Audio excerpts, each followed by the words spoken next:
Have you ever felt like people take you for granted and they only remember you when they need something from you? Have you ever helped people, you showed up, you cared, and one day you realized they weren't grateful, they were exploiting you? If yes, then this story is for you. Most people think the fastest way to be hated is to be a bad person, but they're wrong. The fastest way to be resented, exhausted, and eventually discarded is to be too good. The more you say yes, the less they say thank you. The more you make yourself available, the more you become invisible. Today, I'm going to show you why your generosity is actually your greatest weakness, and how one man's refusal to help saved his life. If you've ever felt like you're being used, pay attention. This story isn't just a lesson, it's your way out. A village nestled between two rivers lived a man named Kiran. Kiran was a potter. He made the finest jars, plates, and bowls. But Kiran was known for something else. He could never say no. If a neighbor's well went dry, Kiran gave them his own water. If a traveler needed a place to sleep, Kiran gave up his bed and slept on the cold floor. If someone needed time, Kiran stayed, listening for hours, never asking for anything in return. Kiran took pride in this. He thought being good meant being selfless, but his hands were always shaking from overwork. His own house was falling into disrepair. His kilns were cold because he spent all day fixing other people's carts and fences for free. One evening, a wealthy trader named Silas came to Kiran. "Kiran, my brother is getting married. I need 50 large pots by Sunday.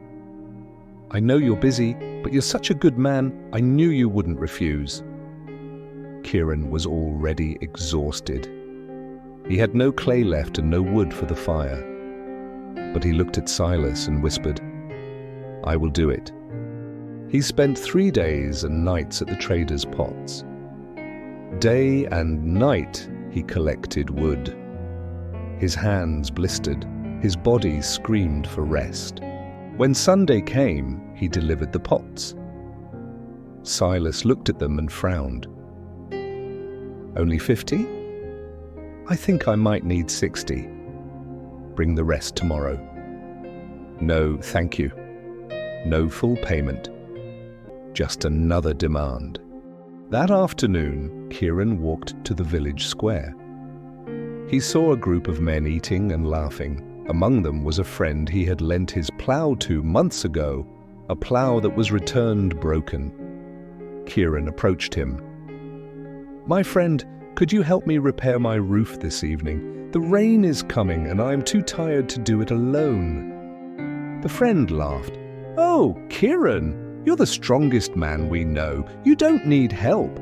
Besides, we are going to the festival." Kiran stood there, invisible. He realized that because he always said yes, people thought he didn't have any needs of his own. He wasn't a friend to them, he was a tool. Feeling broken, Kiran walked to the edge of the village where an old lady lived. The wise lady was an artist who only worked when she chose to. Kiran cried out, "Why does my heart feel like lead? I do everything for everyone, yet I am the loneliest man in this village." The old lady sat beside him and said, "You look like a man who gives everything and receives nothing in return." She paused, then continued, "You think being good means always saying yes to everyone? But tell me, how do you feel?" He didn't answer right away. Exhausted, empty, used. The old woman took a piece of wet clay and handed it to Kiran. "Squeeze it," she said. Kiran squeezed it, and the clay oozed through his fingers, losing its shape. "Now," the old lady said, "look at this pot that has been through the fire." She tapped a finished jar. It was hard. It held its shape. The old lady sat beside him and said, "You look like a man." "Kiran," the old lady said, "you are like the wet clay. You let everyone shape you, pull you, and squeeze you. Because you have no boundaries, you have no form. You must go through the fire of saying no. The fire doesn't make the pot mean, it makes the pot useful. A soft pot holds no water." The next morning, a knock came at Kiran's door. It was Silas, the wealthy farmer. "Where are my extra 10 pots?" Kiran took a deep breath. His heart raced, but he looked Silas in the eye. "I am not making them," Kiran said firmly. "I have not been paid for the first 50, and today I am resting." Silas was shocked. "Why no? You're supposed to be a good man," Kiran replied. "I am a good man, and a good man does not allow himself to be cheated." Later, the friend came back to borrow a shovel. Kiran said, "You may borrow it for 2 silver coins, and it must be returned by sunset." "But we're friends," the man complained. "Friends respect each other's property," Kiran replied. "If you cannot respect the tool, you cannot use it." Slowly, the village changed. Some people stopped talking to Kiran, the ones who only liked him for what they could get from him. But the people who truly valued him stayed. They began to pay him fairly. They began to ask, "Kiran, are you available?" instead of demanding his time. Kiran's roof was fixed. His kiln was always hot. He was still kind, but he was no longer a victim. Kiran still helped people, but he learned something important. It wasn't about helping everyone. It was about helping the right people at the right time, in the right way. For the first time, he felt free.